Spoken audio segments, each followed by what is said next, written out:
Hello guys, আসসালামু আলাইকুম। আপনারা সবাই কেমন আছেন? আশা করি ভালো আছেন। আমি অসুস্থ, সবাই জানেন। তো আজকে আমার ভাবি আসছে। তো আমার ভাবি আসে আমার মেয়েদের জন্য রান্না করে দিয়ে যাচ্ছে। মেবি আজকে না, কালকের ব্লগ এটা, কালকের ভিডিও। আজকে আমি ব্লগটা ছাড়তেছি।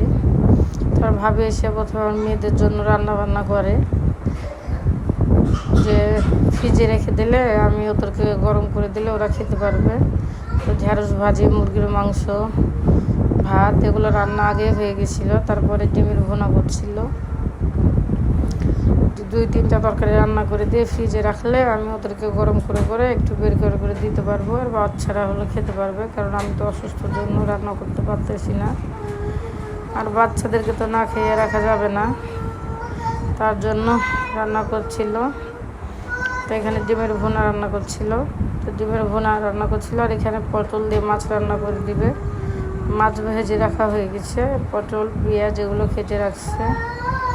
এর ফাঁকে ডিমের ভুনায় যে মশলাটা ভালো করে কষিয়ে নিচ্ছে। কষিয়ে নিয়ে আবার কিছু থালি বাসন জমা হয়েছিল, থালা বাসন, ওগুলো ধুয়ে দিচ্ছিল। মানে আমি তো কিছু করতে পারছিলাম না, সব কিছু বাসাতে পড়েছিল। তো কাজের ভিতরে কয়েকদিন আসে নাই। তারপরে তো আমার ছোট্ট সোনা পাখি নানি বাড়িতে ছিল, মামির সঙ্গে আসছে, এসে খেলনা শুরু করেছে তো ঘোরাতে।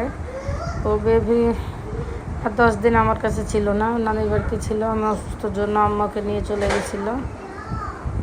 তো এসেও ঘোরা নিয়ে খেলতেছে। আর যে ডিমের ভুনা অলরেডি রেডি হয়ে গেছে। ডিমের ভুনা রান্না করার পরে মাছ আর পটল রান্না করবে। রেসিপিটা আপনাদের সামনে দেখাবো। এর ভিতরে আমার মাছগুলো অনেক দিন যাবৎ খাবার দেওয়া হয় নাই, আমি অসুস্থ থাকার কারণে।